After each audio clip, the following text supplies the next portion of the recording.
ating pagdiriwang ng buwan ng wika, nais kong bigyang diin ang tema Pilipino, wikang mapagpalaya. Ang ating wika ay higit pa sa isang kasangkapan ng komunikasyon. Ito ay simbolo ng ating identidad, kasaysayan at kalayaan. Sa pamamagitan ng wikang Pilipino,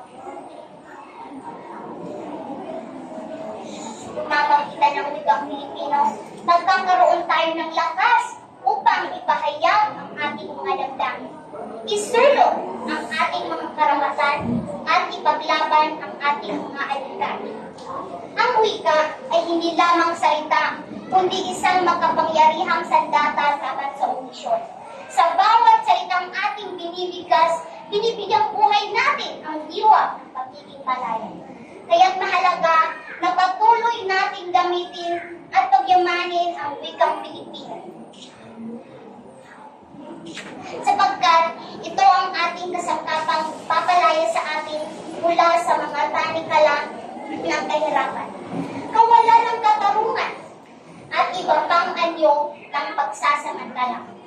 Sa pagtatapos, nais ko kayong himukin na gamitin at ipagmalaki ang wikang Pilipino.